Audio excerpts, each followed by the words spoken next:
I just think we all need to think about what it would be like if we lost everything that we had right now. Because it could have easily happened to us. Across the state, there's at least 500 houses that were totally destroyed, and the devastation is still here. I just wanted to hear a little bit about your story and what happened. So about 9:30, we were sitting in the den watching TV, all the weather report. That was a Friday night.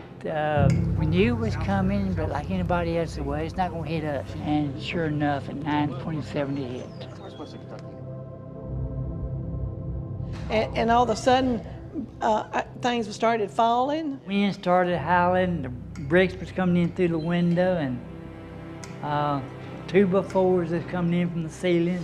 And I started hollering, Larry, Larry. But he didn't answer.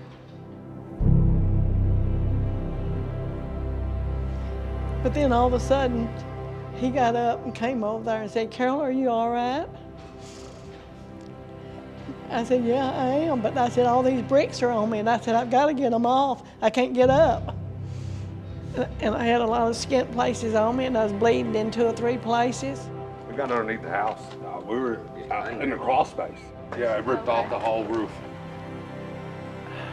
It's really easy when the news cycle gets onto something else to forget about recent disasters.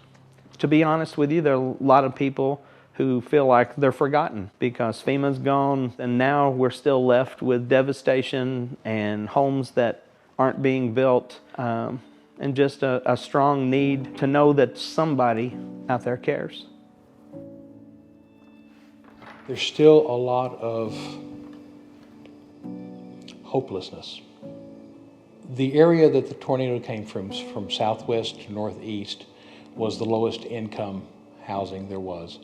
And those folks were literally left with nothing.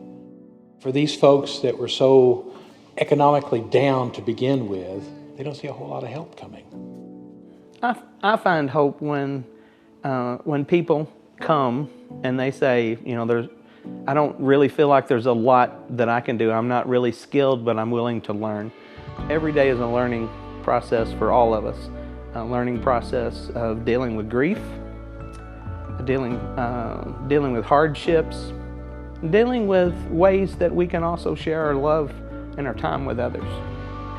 There's another lady in my church that her house this is the second tornado her house has hit. I asked her at church one Sunday morning, are you really going to build your house back in the same spot? And she said, yeah, I have hope that hill is where I'm supposed to be and that God loves me. So she's planning on building a house right back in the same spot.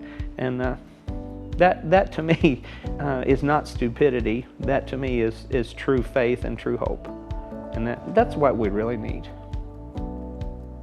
If there is a bright spot to all that's happened in the last 6 months, it has to be the fact that it certainly has brought Mayfield closer.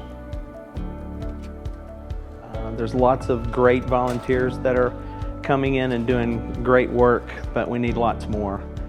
I just think we all need to think about what it would be like if we lost everything that we had right now, and how much we would appreciate, how much we would love, how much we would value knowing that our neighbors, whether they're neighbors across the street or even all the way across the country, were willing to come and give a week of their time